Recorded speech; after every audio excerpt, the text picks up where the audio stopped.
Hi, I'm Colin Chambers. I was Nelson Mandela's chaplain when he was imprisoned on Robben Island for a period of just over 8 years. When I arrived on the island, I was taken into a room in the prison, and this one man came up to me, shook my hand, and said, "The name's Mandela. You're very welcome. How was the sea? And how's your father?" And that was it.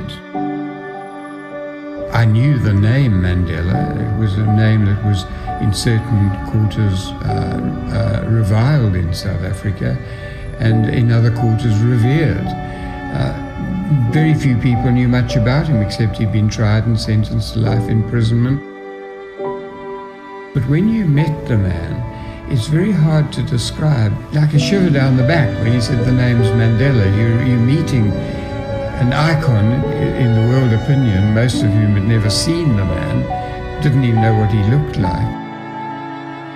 Nelson Mandela was one of those people that had a presence. If he came into the room, his presence would somehow be felt, very hard to describe, and that was the man Nelson Mandela, in prison and out of prison.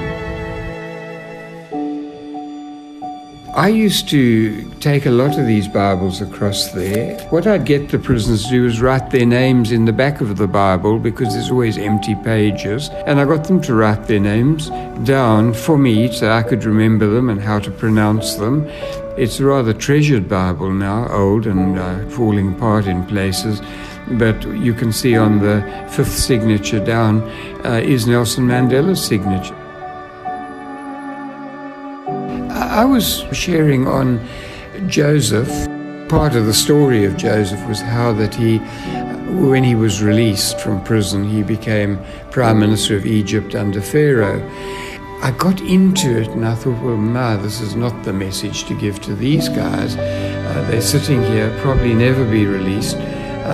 Their burning desire would be to be in power, in control, and running the country.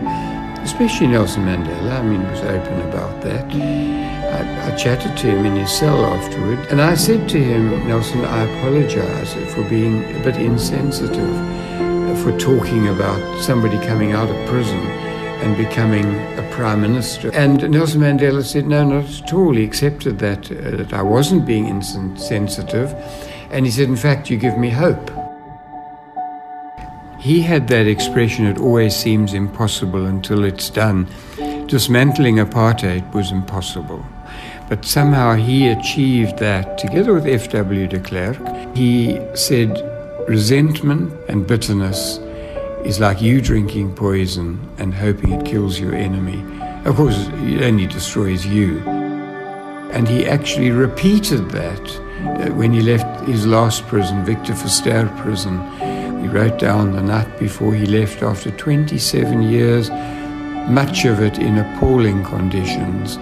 He said, "I know that if I don't leave all my unforgiveness, resentment, and bitterness behind, when I walk through those gates, I will be walking out of one prison, but into another prison, but one of my own making.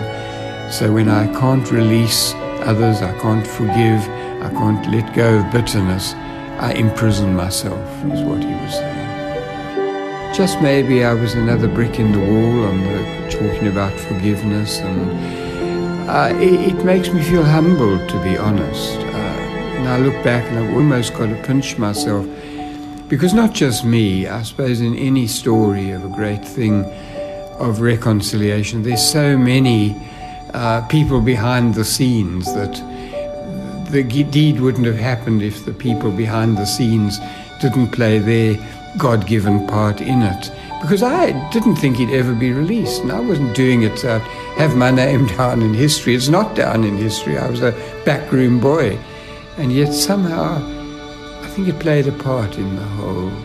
And I say that humbly. I think I'll leave it at that.